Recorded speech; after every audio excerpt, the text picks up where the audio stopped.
En politique, il est de tradition que le président de parti présente ses vœux à la presse nationale. Benoît Ludgen, entouré des ministres fédéraux et des entités fédérées ainsi que de plusieurs parlementaires démocrates humanistes, a formulé ses souhaits d'heureuse année 2012 devant un beau parterre de journalistes.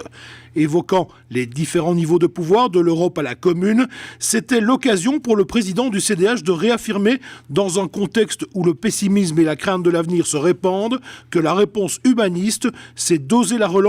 et de promouvoir l'essentiel, l'éducation, l'emploi, la santé, la sécurité, la qualité de vie des familles. L'essentiel d'aujourd'hui, c'est de dépenser toute notre énergie à la relance économique, à la relance au niveau de l'emploi, à la formation, à l'éducation, à l'innovation. Et tout le reste, ça passe après. Alors c'est aussi faire des choix dans différents dossiers, on devra en faire. Le dossier dont on entend parler de façon très régulière, que ce soit au niveau de la Wallonie, que ce soit au niveau de la Fédération Wallonie-Bruxelles ou à d'autres niveaux de pouvoir, de faire des choix très sélectifs. Et tout choix est un renoncement, mais j'invite chacun et chacune évidemment à tenir le cap, à tenir cette feuille de route et ne jamais, durant cette année 2012, de se laisser distraire par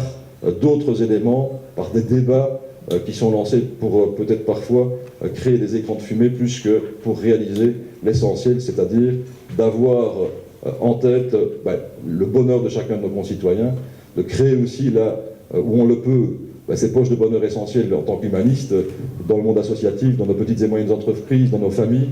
dans une politique qui peut être menée, qui a le sens de la fraternité, le sens de la responsabilité, le sens tout simplement du respect de tout un chacun dans son action politique. L'intégralité du discours de Benoît Ludgen à l'adresse de la presse se trouve en version écrite sur le site du CDH à la rubrique Actualité.